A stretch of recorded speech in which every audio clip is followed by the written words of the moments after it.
Welcome back, everybody. It was in 2020 that the European Union adopted the European Green Deal, which has been the centerpiece of the current European Commission's policy program. Its stated ambition is to drive the European Union towards a modern, resource-efficient and competitive economy, and doing so reach net zero emissions of greenhouse gases by 2050, to decouple economic growth from resource use, and to make sure that no personal place is left behind. You may well have seen media coverage of one of those centerpieces of the legislation, the Fit for 55 package, which is all about reducing emissions, territorial emissions by 55% by 2030. But the Green Deal goes far further than that and covers the Green Deal Industrial Plan, covers agriculture, farm to fork, biodiversity, transport, and of course energy. And with the crises that we've had in energy, that energy part of the Green Deal has really been put under the microscope. Is the Green Deal something that is also contributing to the resilience of the European Union, charting a path away from dependency on fossil fuels, fossil gas, introducing greater targets when it comes to efficiency with energy? And I think the indication is that it certainly has tried to play a role in that. It's also supported innovation. You could say the Green Deal has been one of the reasons why the United States has felt it needed to step up and introduce this Inflation Reduction Act with all of its support to innovations in decarbonisation. So the Green Deal has been a critical backdrop to policy in the European Union. And we're going to zoom in this panel to look not only about the Green Deal, but also about the next phase. Because next year is a big year. It's a big year. There are US elections, of course, but there are also elections in the European Union for the European Parliament. And they're critical because they will really set up the appointment of the next European Commission and determine, perhaps, give an indication at least to that Commission as to where its priorities might lie. Should it put forward a Green Deal 2.0, ambitious, and how will it also follow up on the chemical strategy for sustainability, which we heard a lot about this morning? So we have three fantastic speakers who are going to explore this European context for sustainability, chemicals, One Health. And our first speaker is Anne-Sofie Bäckar. I'd like to invite Anne-Sofie to come to the stage, please. Anne-Sofie is the Executive Director of Chemsec. Anne-Sofie, the floor is yours. Thank you very much. Nice to be here. 1963, 3M knew that PFAS was toxic. So back then, they knew what we all here today knew today. Obesity, cancer, linked to fertility, increased fertility. So back then, they knew that already.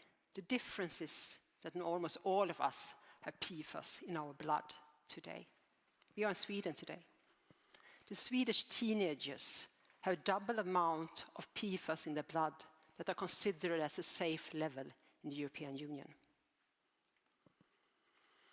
Does anyone of you know what revenue are done per year with PFAS? It's actually only 26 billion euro. Sounds much money. It is not much money. 26 billion euro globally. The social costs are in complete other dimension. 16 trillion euro a year with remediation and health costs. You know? They're not in playing the same league, dolphin, blue whale. So how can it be that we still produce these chemicals, despite the fact that there's not very much profit made with them?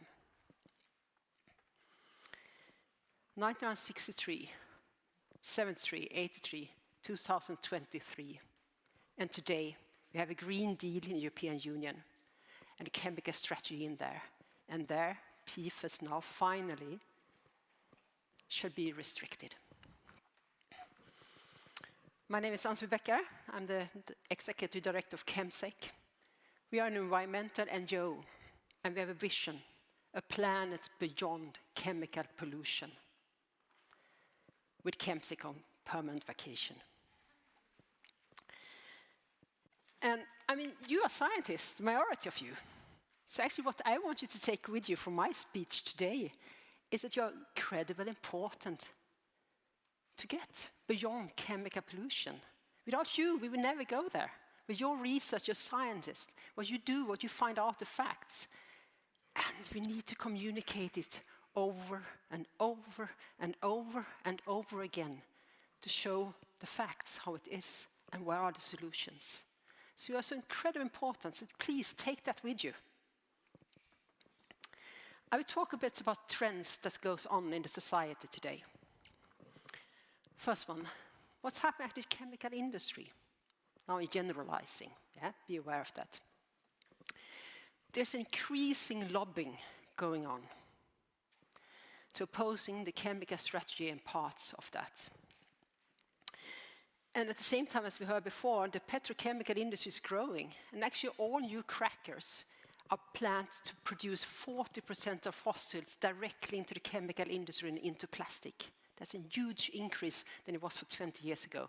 But now it's really the thought is chemical industry, plastics. That is what the petrol industry is building new crackers for.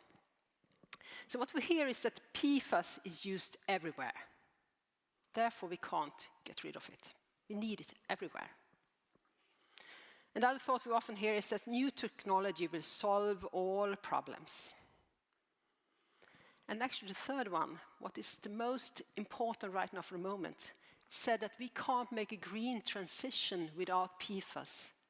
And this message that certain stakeholders bring forward is taken up so strongly by political decision makers. They say, okay, but we have to manage the climate. And you see, we have to stay with the PFAS. Yeah?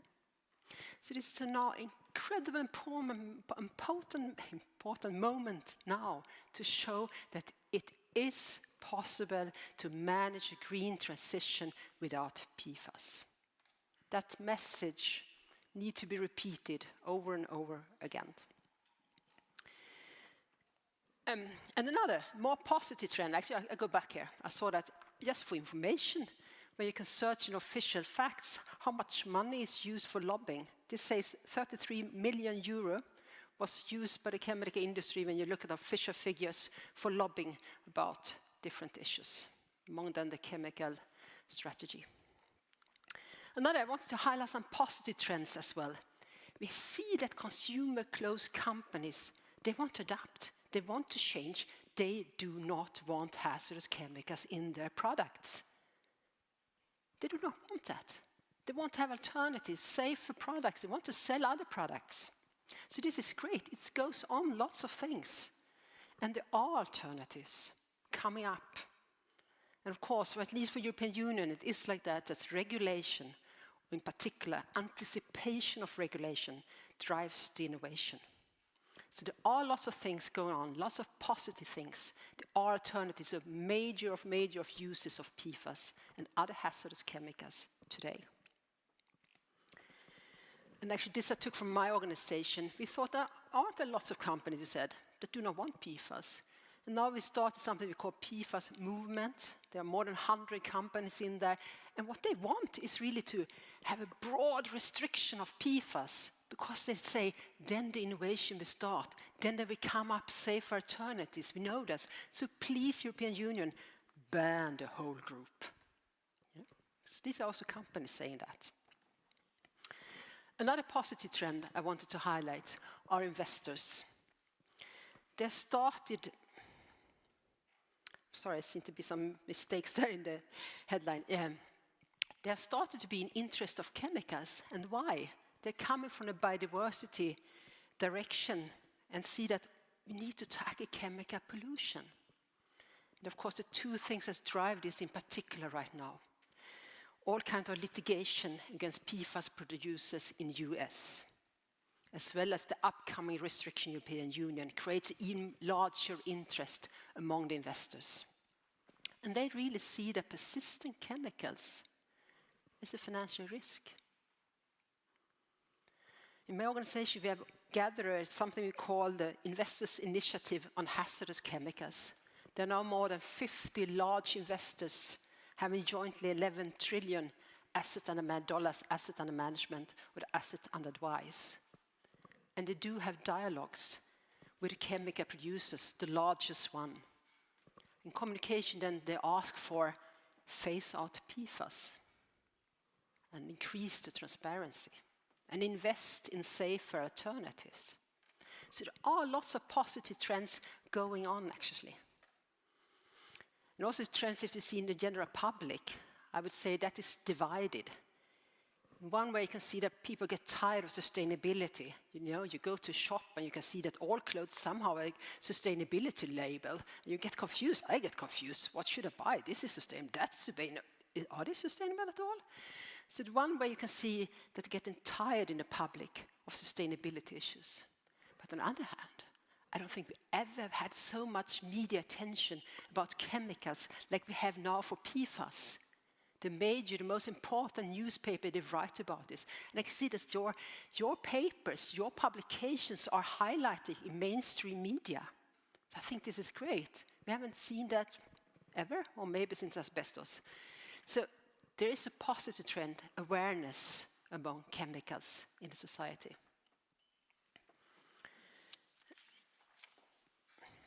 If we go over then to some legal trends now, European Union, I think one of very interesting thoughts was going on that had been accepted more and more among political decision makers is actually triple planetary crisis. You can see it mainly in financial legislations in the European Union, where they say it's okay. If you try to solve, for example, the climate crisis, you're not allowed to harm another environmental crisis, meaning that you can't solve the climate crisis by increasing the chemical pollution or hazardous chemicals, or destroy the water and save the water and destroy the climate, for example. So this is new, and I think it's very interesting, very important that this mindset is coming among the decision makers, that it belongs together. And then, of course, the chemical strategy. Now we're there. It's exactly more or less 3 years ago now that the chemical strategy was launched by the European Commission. And if we look at from our perspective, what we think are very important parts, it's just these two ones here. Banning the most harmful chemicals in consumer products, allowing the use only where essential. And use of PFAS is phased out in the European Union unless it's proven essential for society. I think these are great aims, ambitious, and in my view, realistic that you can do it. So I think this chemical strategy was really mind-setting. It's new, it's ambitious, it's great how it was written. The text is really good. And then if we look at now, October 2023, where are we? What has happened so far? What's the result of the chemical strategy? Because there are lots of different legislative pieces that should be improved and changed under chemical strategy. It was already mentioned before today. I think it's great that we have new hazard classes. There's endocrine disruptors are seen as endocrine disruptors. Persistent chemicals are seen, really they are persistent. That's enough toxic. So I think that's great. And I wrote a grouping is here to stay. Yeah, I think it finally is understood that we can't tackle one chemical after each other. It's really here. We will continue doing this.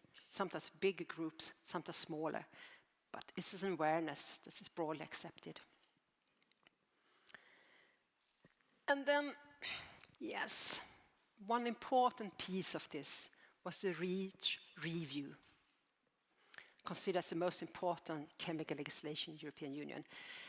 It most likely will not be a REACH revision now under this commission. It's seen as too political to bring it forward. Some actors might say that maybe we lose more of the protection than we could gain if we bring it forward now. And other ones are not sure, but we most likely will unfortunately not see a REACH revision. Maybe, still hoping. But that is reality probably today. And then I wrote a question mark about the PFAS restriction. It's out there, it's broad, it's good. It was well prepared by the countries behind it. But the political reality is so tough for the moment. There's such an incredibly huge lobbying going on, saying that, look, we can't do a green transition without keeping PFAS. It's everywhere, we have to keep it anyhow. So again, to remember, I think the majority of your scientists, you are so important. Even if you knew since 20 years back that PFAS was toxic, you have to repeat again in all kinds of different forums to make sure that this really lands where it should land. So I beg to you, really, come forward. We can help you to communicate the message, but it's so important. You can never say it too many times. Never in political circumstances. You can only repeat it over and over again, and that you are needed because they believe in you. They trust you. You have the knowledge. So a little bit forward, what can now happen? This is a bit, everything is unclear. As you said before, it's the election, European Parliament, with a new commission next year. We don't really know the REACH revision. What will happen, all these things? So what should we fight for? What can we do? Well, to me, I still think that's extremely important for us to proactively work that we get a ban of all hazardous chemicals in consumer products, also in professional uses later on. But to start here, we have to think through how to communicate this, how to bring it forward already now. Lots of different actors, including scientists.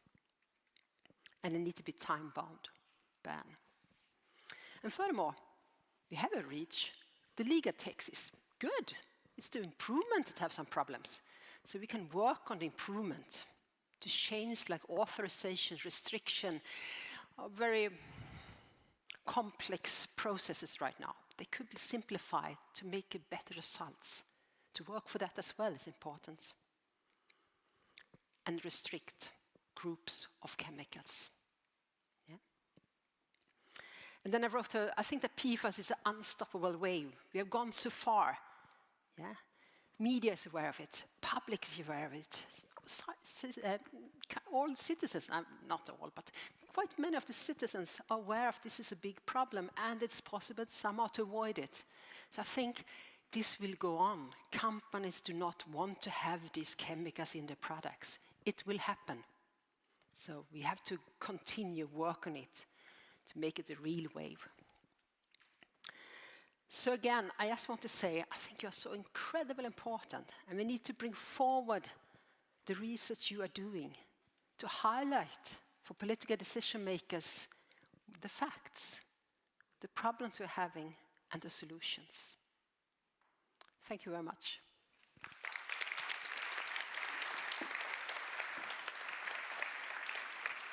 Anne-Sofie, thank you very much. Please take a seat on stage here. Thank you for introducing us to the whale in the room rather than the elephant in the room. It was absolutely fantastic to see those numbers on PFAS. I just want to dig in a little bit on that topic in a bit more with you. You talk about the wave, the unstoppable wave. So my question is it just a matter of time before we get those restrictions? Or does the chemical strategy for sustainability have something of a loophole by talking about essential for society? How do we make sure that it is an unstoppable wave and not just something that has an easy loophole to get out of?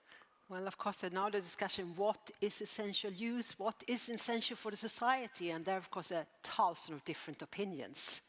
To me, us, or to Chemsec, it is like, really, is this necessary for the society to have this product with these chemicals. It's for us not necessary to have clothes with PFAS. Yeah? We can function perfectly fine and have clothes without that. So that is not essential in our view. So there are different views on what should be essential for the society, and that needs to be discussed and decided on. So there's a heavy lobbying going on from all sides about that. Can I follow this up there? Because you did talk a little bit about the fact that you didn't, in your view, the green transition doesn't need to be, if you like, it doesn't need PFAS, it doesn't need some of these chemicals. Can you explain why that's your view and what the alternatives would be? Well, there are lots of alternatives out there. For example, heat pumps. Yeah? It's important questions in some European countries because they want to reduce the dependency on fossil fuel. And today, the market of heat pumps without PFAS as a cooling system just have 10% of the market. 90% are with PFAS. Yeah? So just imagine what we just could do with changing, because the technology is already there. So this is an example of, yes, we can do a transition without PFAS. So it's not actually the fact that the technology doesn't exist, it's rather that deployment hasn't reached a scale. I mean, there are, for sure, there are some uses where we do not have viable alternatives, and maybe we won't find that for certain uses, but that might mean that we can reduce the use of PFAS with 98%. Yeah? And it's to remember always that when you ban something, when you change something, there are coming up alternatives. Then the innovation starts, the research. So it's used to push the market quickly. Yes, I think that was a really interesting point in your presentation, that regulation can be a stimulus to innovation. If it's actually making something scarce, then actually that is an invitation to someone actually to come up with something new. There's a new market potentially opening. Thank you very much, Anne-Sofie. I'd like to invite our next speaker onto stage, please. Dr. Pete Myers, who is the founder of Environmental Health Sciences, which is an NGO that advances public understanding of environment and health.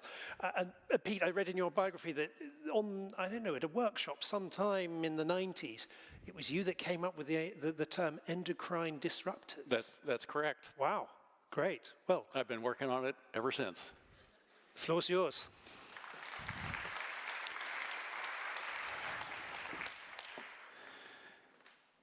It's been quite a day. We learned a lot, had very stimulating talks like Anne-Sofie's. Thank you, that was excellent. I want to put the chemical strategy for sustainability in a historical context you probably have not thought of. I think it is the Magna Carta of a sustainable society.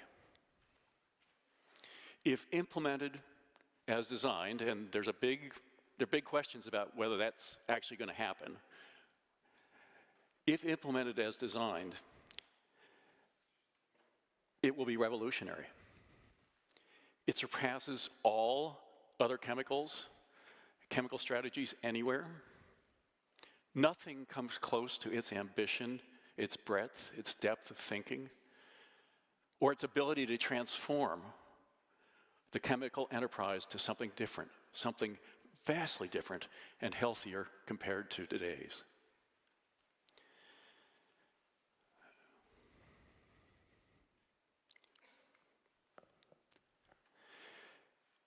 October 14th, 2020 is our equivalent of 15 June 1215, the day the battle for the Magna Carta began, the day the rebel barons began the struggle to deprive a very unpopular and tyrannical king of his divine rights. There were twists and turns in the historic struggle to get the Magna Carta truly installed, but ultimately it prevailed. There will be twists and turns in our efforts to accomplish a truly successful implementation of the CSS, but we too can and must prevail.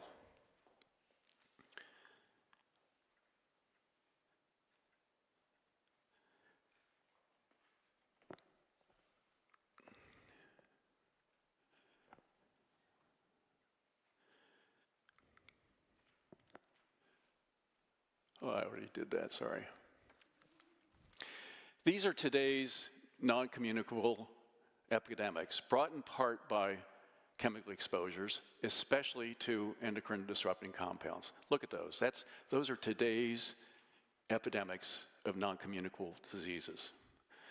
We suffer from them and more because the chemical enterprise was excellent, superb at designing new materials that did miraculous things at an affordable cost and made vast fortunes off of their inventiveness. But the chemical enterprise sucked, a technical term, at asking, will there be health consequences if we deploy these inventions willy-nilly? Biomedical science moved too slowly to stop that assault, or even to realize how horrific were some of the consequences going to be. With the 21st century biomedical discoveries, we are now revealing how seriously that mismatch between the pace of chemical inventiveness and the health externalities it can cause. The CSS will position the European Union very strongly in global competition to lead the world towards safe and sustainable chemicals.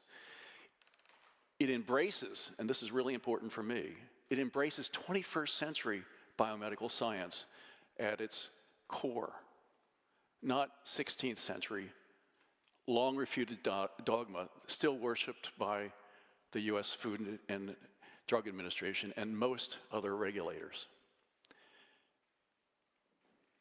Having that at its core will lead to bans and replacements of hundreds, if not thousands, of chemicals in current use because of their hazardous characteristics.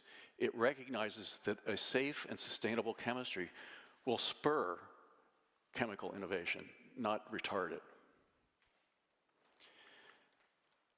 It challenges other countries to fierce competition for the growing market for safer materials. Now, I want to make a series of bold predictions. If we are successful, what's life going to be like in Europe? If other nations don't quickly move in the same directions, their health will continue to decline with some of those pandemics that are with us today, but Europeans will become much healthier. Costs of healthcare will stop spiraling out of control.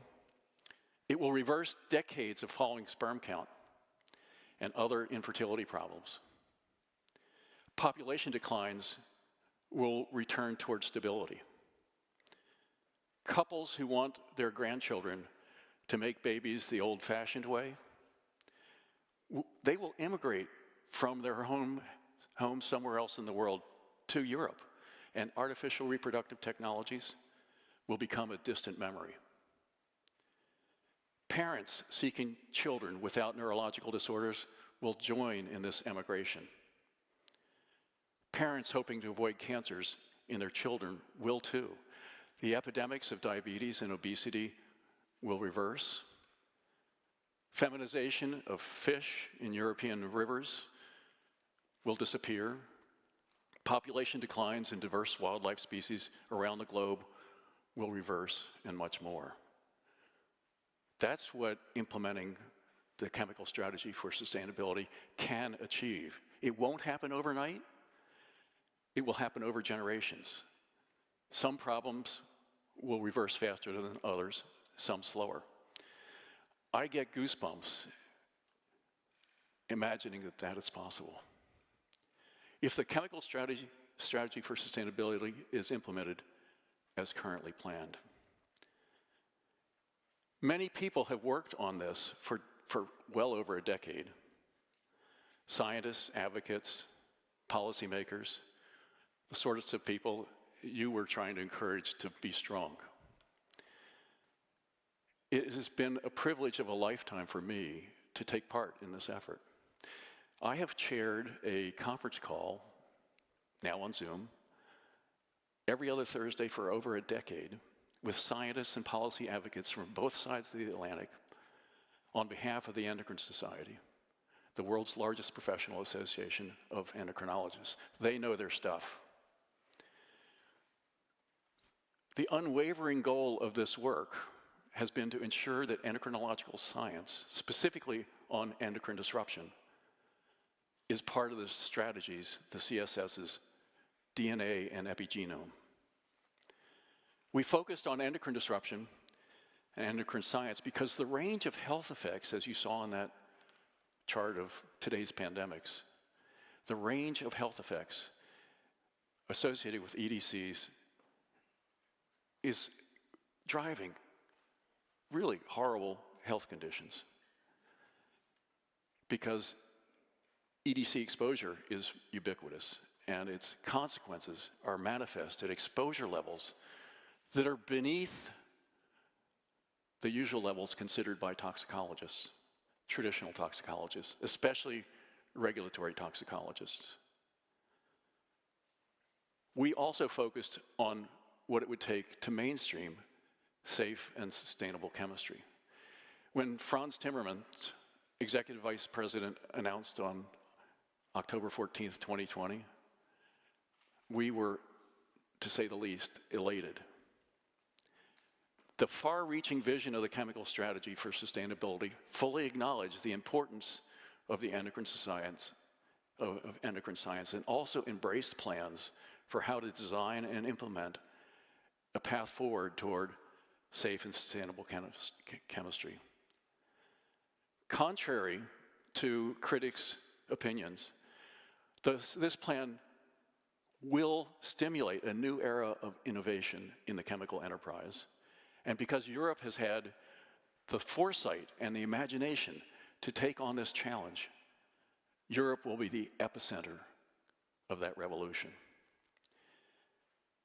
Now, I also want to make some short comments about a related development in regulatory policy, which is the European Food Safety Authority published its finding earlier this year that the tolerable daily intake of bisphenol A should be reduced by a factor of 20,000-fold. Not 20-fold, not 200-fold, not 2,000-fold, 20,000-fold. That's a huge change. EDC scientists and experts on BPA have been working for a change of this magnitude for well over a decade. There are several people in this room that contributed directly to that science. EDC scientists and experts on BPA have been working for change of this magnitude. And in fact, university-based BPA scientists who participated in the largest ever comprehensive study of BPA called BPA, or Clarity BPA, which was funded by the US National Institute of Environmental Health Sciences, had reached a very similar conclusion several years before, that the tolerable daily intake should be reduced by a factor of 20,000. Roughly the same calculation coming from two different sources. It's pretty extraordinary. EFSA's experts, in releasing this opinion, concluded that European people with average and high exposures, average levels and high levels of exposure to BPA already exceed the new tolerable daily intake. Their health is already at risk and most likely already being harmed. Now, this conclusion, 20,000-fold reduction in TDI, has implications far beyond BPA. Led by the US FDA's refusal to acknowledge the reality of very low dose effects of EDCs, this pivot by the EFSA should lead to reductions in the TDIs of many other chemicals. And it's those sorts of changes in chemical policy that are being driven by the chemical strategy for sustainability, coupled with the CSS's commitment to invest the monies that are required to stimulate finding solutions through safe and sustainable chemistry that will allow that set of changes that seem almost impossible to imagine could happen in Europe. But I am convinced that they will if we implement the CSS as it has currently been strategized. And I want you to imagine what a future like that would be like. Thank you.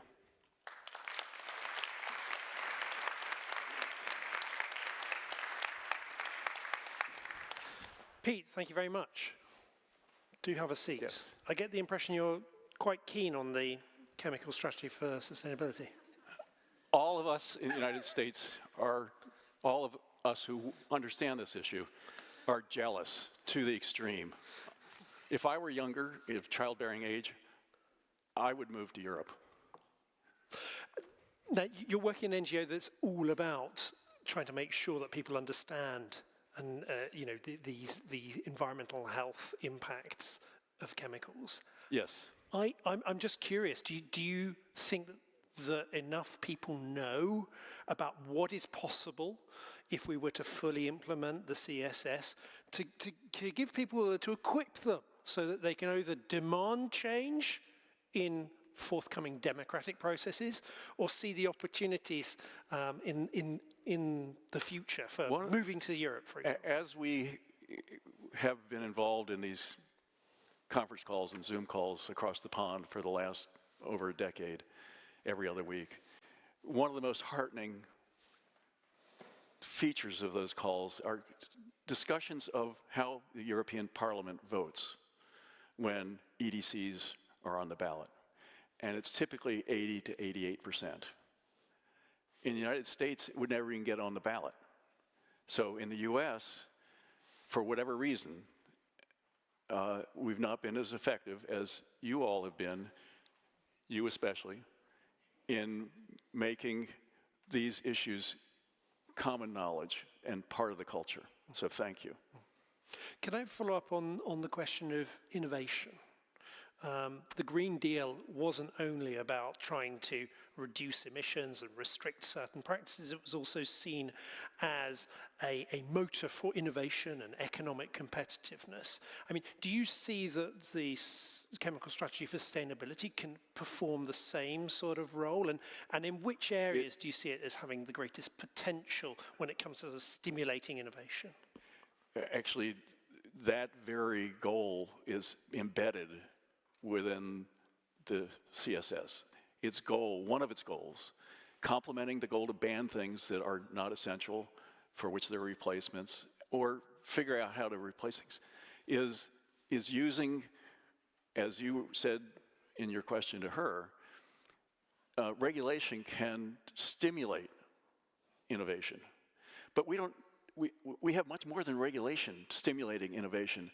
The growth of the market for safe and sustainable materials is huge, and it's only going to grow bigger and provide more stimulus to accomplish those goals. My last question to you is you're almost an evangelist, I would say, for how things are done in the EU, could be done if we were to really follow through on this chemical strategy for sustainability. But what about the other parts of the world? You've talked about that it's difficult in the States. There are administrative issues with taking on board the relevant and latest science. There are issues in terms of whether the democratic institutions are also functioning to take this on board. Are there other examples of how you see that what's done in Europe can be something of a lodestar for other parts of the world? That's exactly how I see what's happening in Europe. They are going to become the most competitive population bloc in the world for moving forward on these things. And if other countries, other regions don't pick it up, they're going to get lost in the dust. I'm convinced of that. Thank you very much, Pete. Quite an optimistic talk there. Yes, thank you. I'm going to ask our third speaker for this plenary to come up on stage, please. Ängquist, who is Director General of the Swedish Chemicals Agency and has been Director General since 2019. But prior to that, Per, you were also State Secretary at the Ministry of Environment and Energy, I think, as well. That's true. Yeah. Great. Yeah. Well, we look forward to hearing from you. Thank you very much. Well, wow, to what Pete and Anne-Sofie said before. Sometimes I think by myself I maybe have overvalued the chemical strategy of society, but after these two introductions, I'm pretty sure that I made a correct valuation of the strategy. Thank you very much. My huge thanks to the organizers of Uppsala Health Summit for bringing us together today to reflect upon these matters. We are affected by the triple planetary crisis, the biodiversity loss, the climate change and chemical pollution. And how will the EU and the EU Green Deal develop, and what impact has it for the European Union and for the rest of the world, of course? Which barriers do we meet on the way? The Swedish Chemicals Agency is the competent authority for about 15 European regulations, including the REACH regulation, the CLP, labeling and packaging and classifying, and the plant protection product regulation, and also the biocidal product regulations.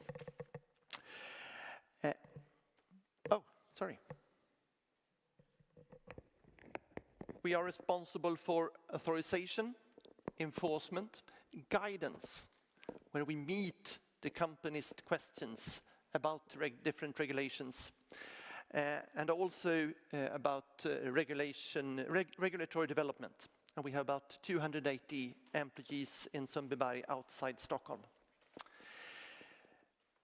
We are at the beginning of a comprehensive social transformation where green technology, resource efficiency and electrification are central parts. And the transition means great opportunities, but also responsibility to ensure that the transition itself does not involve the use and spread of chemicals and pollutants that harm people and the environment.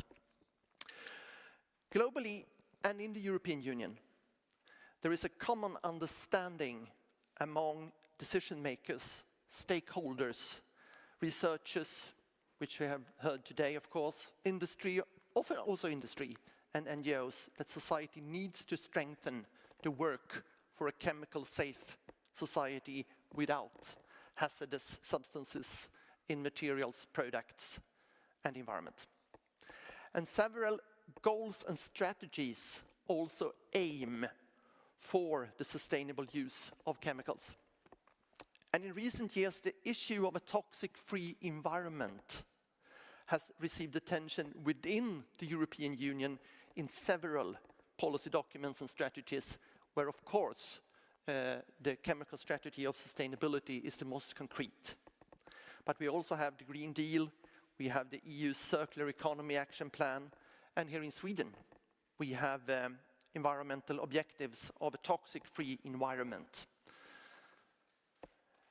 To be able to achieve a chemicals safe future that also promotes social transformation, increased cooperation, and more knowledge and competence development in several areas are required.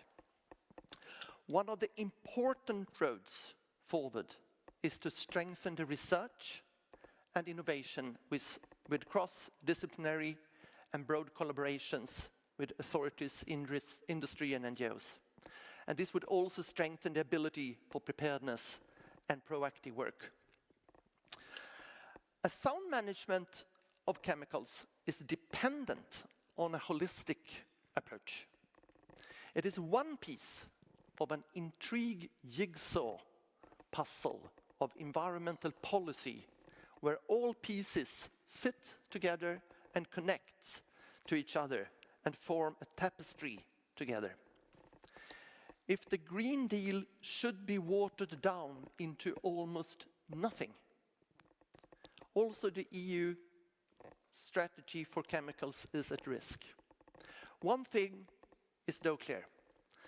A chemical strategy as a single standing strategy will not look the same as a chemical strategy which is a part of the Green Deal. And this goes as well of course, for the REACH revision, which is an essential part of the strategy. The latest week, it has been more and more uncertain if the REACH revision will be presented during the European Commission's term before the elections. And if the REACH revision will not be based or be a part of the Green Deal, we can probably expect something totally different than the Commission is working on now. The EU Chemical Strategy for Sustainability includes a long range of proposals, which both Pete and Anne-Sofie has mentioned before me here. And the starting point of a Green Deal 2.0 should, of course, be to first accomplish what is already stipulated in the Green Deal 1.0. And there is still much to complete. In order to create predictable rules within the EU and increase competitiveness for companies, the already proposed rules in the CSS should be implemented.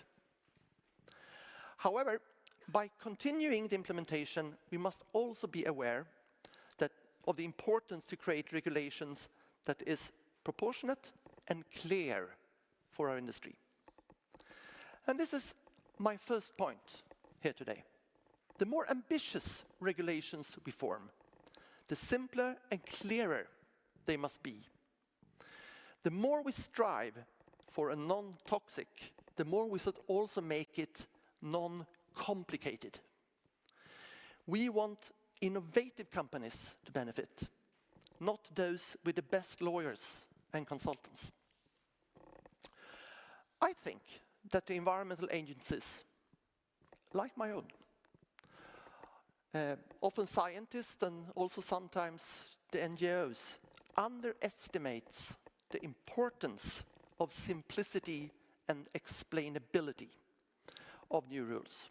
And I'm pretty sure that the issue of complexity will be the main factor, deciding if and how successful the Green Deal 2.0 will be, but also how much of CSS that will be implemented into law.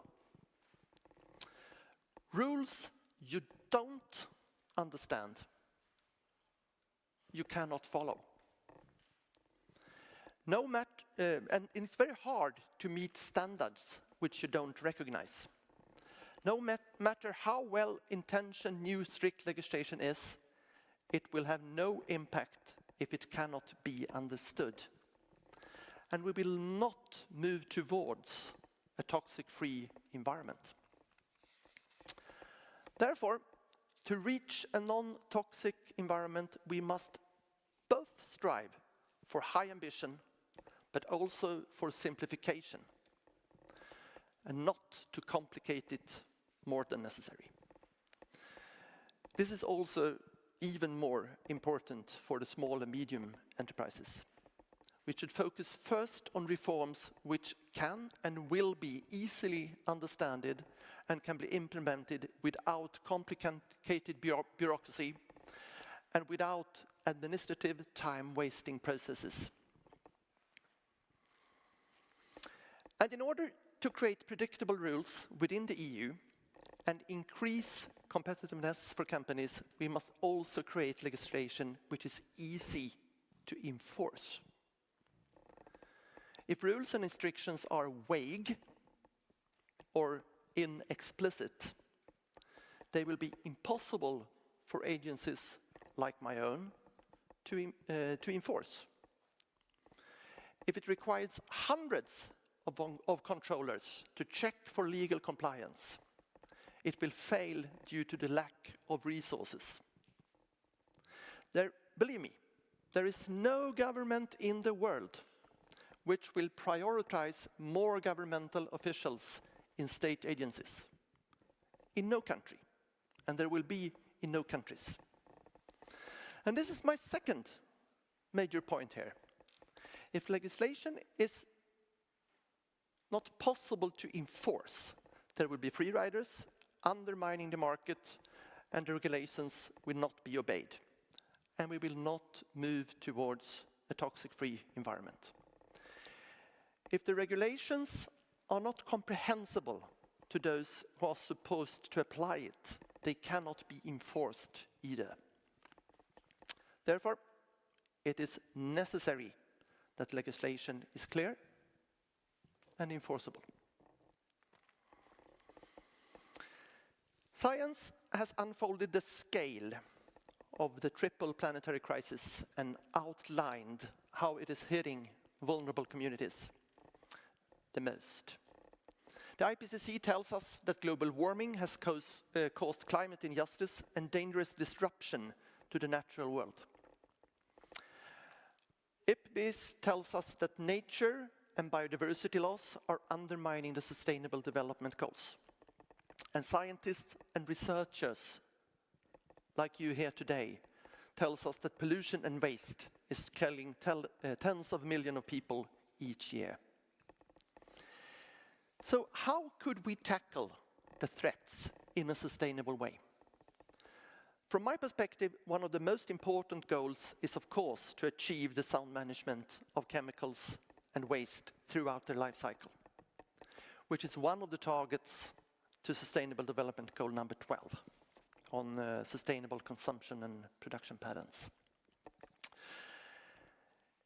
It is a well-known dilemma that circular economy often creates a policy conflict between increased resource circulation and decreased dispersal of hazardous substances. The conflict between, on the one hand, increased circulation, and on the other hand, to reduce the spread of hazardous substances, arises in different ways. For example, there are huge challenges from a chemical perspective to the expected increased material flows due to aims to prevent climate change. In order to reach the goals and the objectives of the Paris Agreement, batteries, solar cells and wind turbines will likely be central parts of society's climate and energy transition. And the transition to fossil-free technology means an increased need for materials, minerals and metals.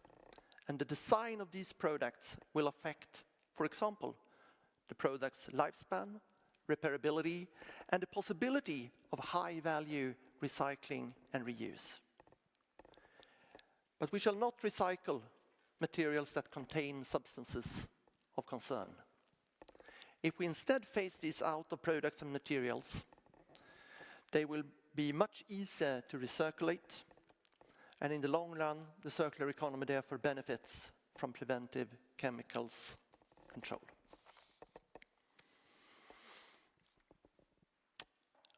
However, even if we have an ambitious chemicals regulation, an ambitious strategy within the EU, most of the chemicals are produced outside of Europe.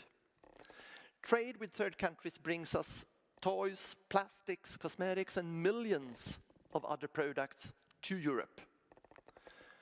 And online shopping direct to consumers is an increasing part. And therefore, global agreements are, of course, key to develop a non-toxic environment. For this reason, I was very, very happy that we finally agreed upon a new global framework on chemicals in Bonn about 3 weeks ago. You may argue that this is only a framework without not binding for the parties.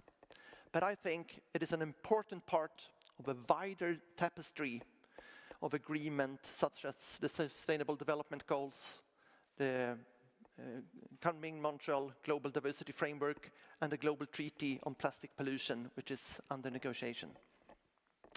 And this global tapestry can be seen as something similar to the Green Deal, which is also weaves together the various legislations to create a healthy and sustainable future. I'm grateful for the opportunity to take part of all views here today and meet all experts and the scientists from all over the world. And I'm convinced that the challenge we stand in front of will keep this discussion ongoing for quite some time. Thank you very much.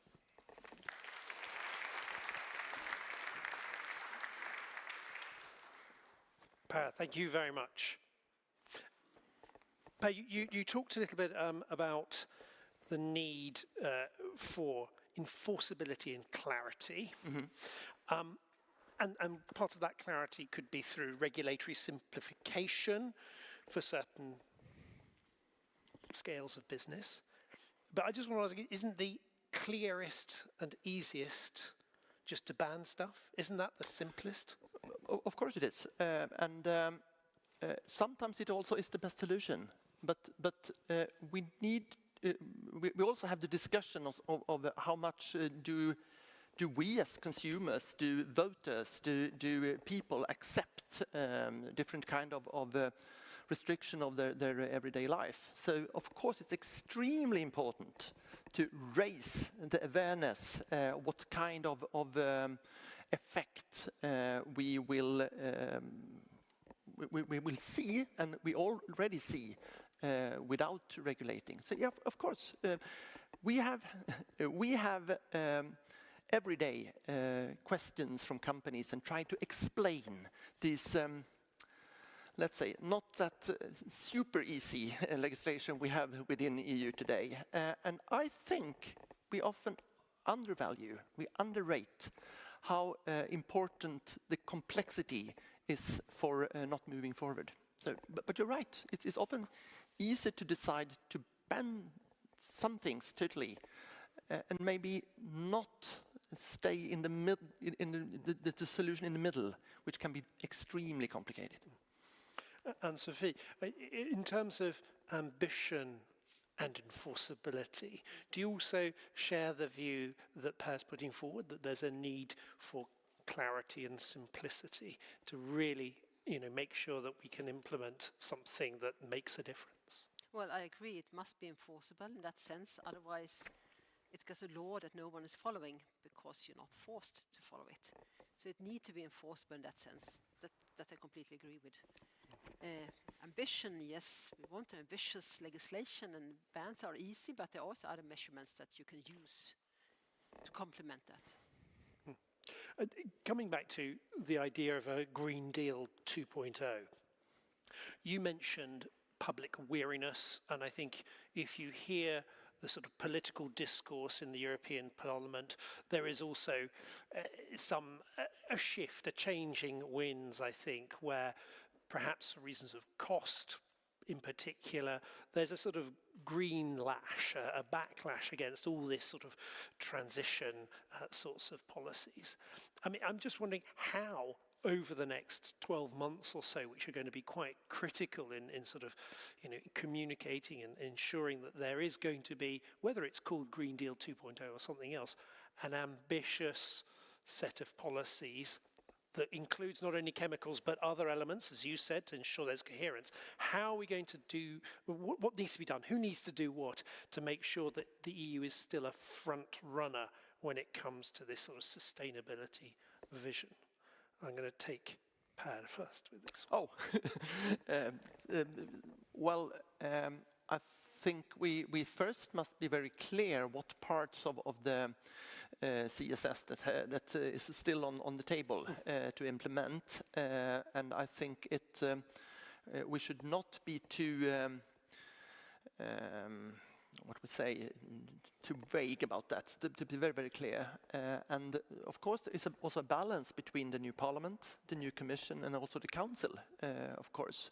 And we have different processes going on. We have mentioned the CSS. Anne-Sofie also mentioned the PFAS restriction dossier, which actually we are one of the 5 competent authorities who are the responsible for, and of course these two are at the same time up for discussion, but I think that the new working plan for the new Commission, late summer, early fall maybe will be the most important time, the most important part of the process. And do you think that Sweden should play a role, a little bit like the competent authorities come together to put this PFAS dossier on the table? Is there a role for a certain number of countries, perhaps with Sweden in the lead to Actually, make I'm no politician. I'm a state official, and very important for me to follow my government's decisions. So I will see what they decide. Very good. Very good. Thank you. Yes, of course. Within your role as a regulator, that's entirely true. But Anne-Sofie, what are the things that sort of keep you awake at night when it comes to thinking about the prospects of a European Green Deal 2.0? Well, of course, there are many things that could keep me awake at night, but I have decided you must focus on a positive side, what we can move and go forward. Otherwise, you stop working with chemicals, you get depressed. So, no, they don't keep me awake tonight, but I think this PFAS restriction is extremely important because it shows that we can make broad restrictions. And I mean, these are the real nasty chemicals, you know? We see the real problem in the population and environment, so we must prove, really show that the political system in Europe is functioning. We can set a ban and we can allow certain uses that are needed for the society, but that we dare to do that for the future generations. That's needed to understand how important that is. And if we do this right, it can open up, make it more easy to regulate other problematic chemicals. So if I would lay awake because of work, that would be that. Yeah. Very good. Pete, I want to come to you and ask you a little bit about how we can try and combine the ambition of a toxic-free environment with all of the attention, whether that is political or corporate attention on climate change. And is there a problem in bringing together these agendas, or are there opportunities that we're not actually seizing at the moment? I think it's absolutely necessary to think about the multiple geophysical forces that are at play. And it's not just biodiversity loss and not just climate change, not just toxification. Water shortages are playing a role. There are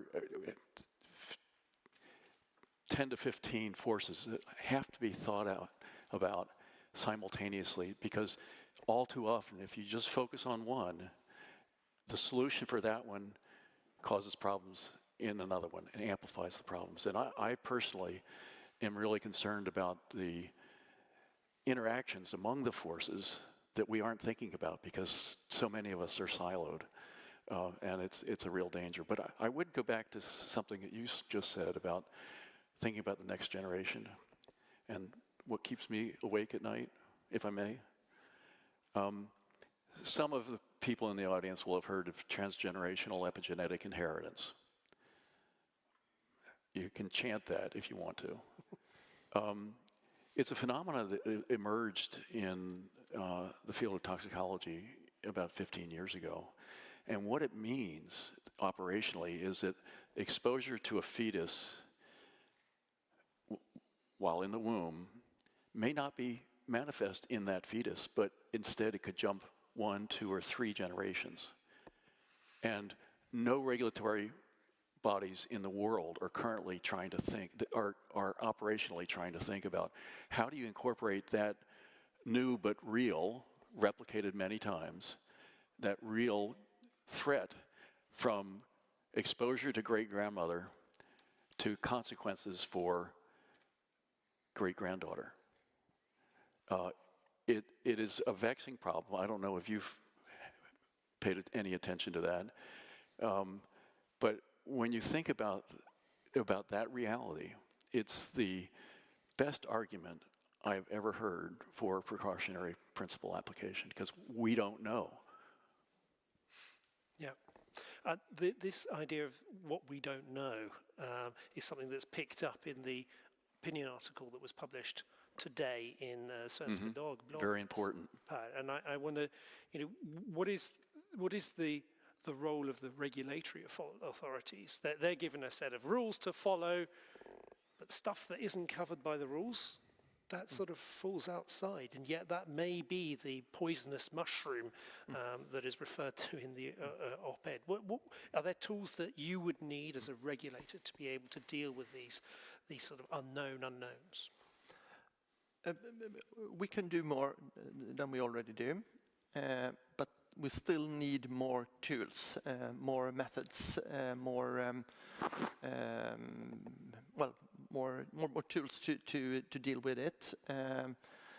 Of course, it's hard to deal with things you don't know, and we are not magicians, so we try to do our best within the system that is available for us, but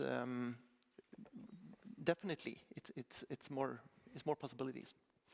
Can I ask you a question, not a political question, but a question simply drawing on your experiences of how in the policy world you have to work in different spheres of different, if you like, transition spheres, the toxic one, the climate, the biodiversity, and how do you ensure that you're looking across all of those and finding ways to maximize the sort of the political, or the benefits of any policy decisions you're making?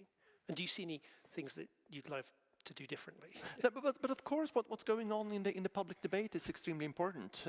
But also, like we talked about this morning, different cost-benefit analysis. And also, Anne-Sofie mentioned it when talking about PFAS. Different cost-benefit analysis is also important, especially when you're negotiating with the Ministry of Finance. Extra useful, actually. But so that is important. But what I tried to mention in my introduction, also that it is explainable, that it is possible to implementable, I would say, and I think we should be interested a little bit more in these parts of the development of legislation, since I often see that it's the argument that determines how much will come out of the process in reality. The actual effektutdelning, you would say in Swedish, the actual it's like a ultimate reward, benefit. the reward, the health reward, or the reward for the environment, which is, I hope, for all of us in this room, the target, the aim. I'd like to offer the floor to our audience as well to ask questions of this fantastic panel. I can see a hand going up here, and if I do this, I can actually see the rest of the room. So do put your hands up, and I'll try and see those hands going up. I can see over there, yes. We'll start with this man here, and then a woman over here on my right.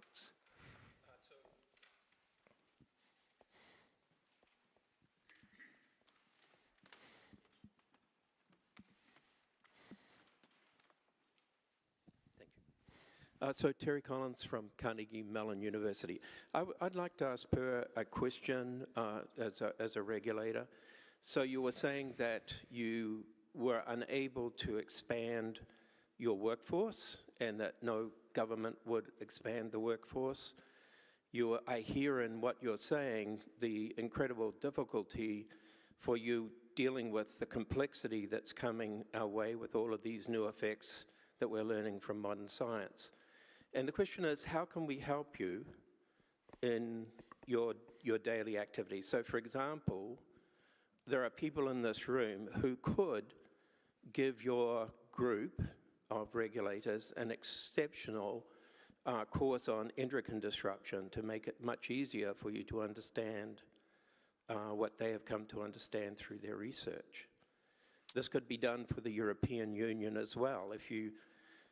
I don't see how it's going to work, by the way, unless you hire more people, because the Chinese will just send you all their stuff with the stuff in it, and you have to test to make as it comes in and keep the pressure on them not to bring the toxins in that you've taken out of your own system. But beyond that, this community here could help you, I believe, a lot, and I want to ask you just to think about that and comment what you might think. Thank you very much. My point was, we are a state agency of about 280 employees. And I looked at Sharon, I think there are not many European agencies with a higher number of staff than we have. I think Germany, well, they are several, so they are probably bigger, but not that many others. There are no voters when going to election thinking, I would like some more people working for the state authorities. No political parties go to election campaigning for more people employed in the state bureaucracy. That was my main point. So therefore it is, all our colleagues in Europe, other agencies and authorities, competent authorities, a lack of resources. And therefore we must, when designing legislation, we must make it easy. We must make it not huge administrative procedures taking super many people work for fulfilling the legislation, both in the companies but also in the agencies. And this is important, and it will, in the end, determine how much we will get out of the legislation. That was my main point. Then we can have a discussion about the connection between research and regulation. And I see we have 3 minutes and 30 seconds left. So I guess we then need another block during this conference, since this is extremely complicated. I know there also was a small group discussion about different methods and improving how different test methods and so on, which is one of the parts, and of course there are also other. But just to add on, I think it's extremely important to bring forward facts that can be used for restrictions proposals. Example, what you are sitting on as a scientist. So I have a suggestion. We heard Basket comment this morning on the tobacco treaty and how tobacco industry is not viewed as a stakeholder, but as a source of opposition. How much time would you save in your work if you didn't have to deal with chemical industry lobbyists?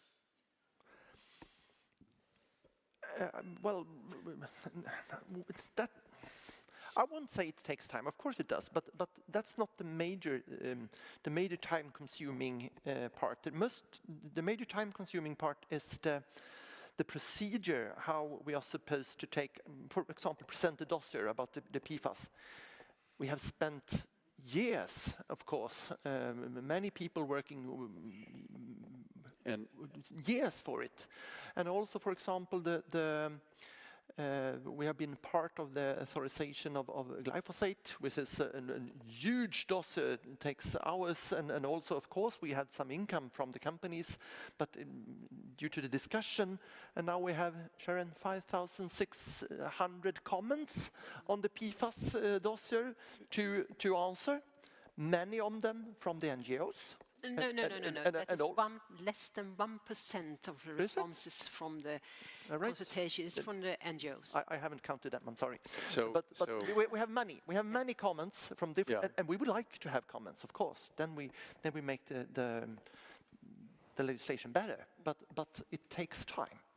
It takes time, but a lot of that time isn't just the hours you spend with in meetings. It's the hours that you take to try and interpret all the efforts to manufacture doubt about the decisions that should be made based on science. That's a huge time sink. And if they weren't permitted to or reviewed as stakeholders, there would be much less manufacturing doubt going on. I'd like to, no, okay.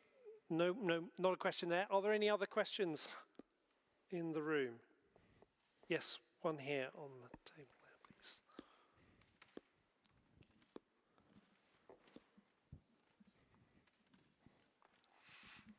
Thank you. My question is to Anne-Sofie, and if the panel can also answer this.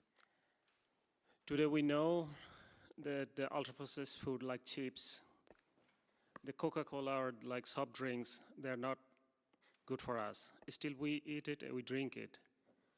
We know that alcohol is not good for us, especially the pregnant women, they cannot drink it. But still, I believe tonight we will drink it, some of us. We know smoke causes cancer, and it is marked on the, its label on the packet. And billions still take the cigarette. So how optimistic are you that even if you spread the knowledge of PFAS toxicity in our health, how the society will accept this in the future? Well, I think it's too much to ask for citizens that they should have the responsibility of what the products they're buying, if they're safe or not for their health. I think this is something for regulators to fix. The products we are buying in shops should be safe for our health and for the environment. So I don't want this kind of labeling too much. I'm a chemist, and I can stand there reading the ingredients and the cosmetics, and still I get doubt, was this good or not? So I think we can't put that burden on consumers. It is on regulators to make sure that products on our stores are safe for the citizens. Thank you very much. And I'm going to say that's our last question from the audience for today, and wrap up today's sessions. Per, you mentioned the SDGs, which is actually a really good thing for us to be reminded of, that there is this global framework which is guiding sustainable development, which is guiding both the environmental protection.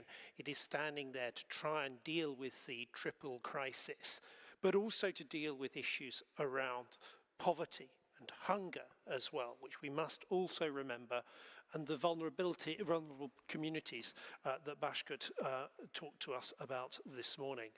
The SDGs and that global perspective will be something that we pick up again tomorrow at 9 o'clock. We're going to hear back from all of the workshops that took place today, and thereafter we will zoom back out again and have a discussion looking more broadly and globally around One Health, and hopefully pick up some of these issues to do with the SDGs, not only SDG 12, but the others as well. Thank you very much for leaning in, for engaging throughout today. I hope you enjoy the evening, those who are joining us at Norrlands Nation at 6 o'clock. Otherwise, I see you all tomorrow, 9 o'clock. Thank you.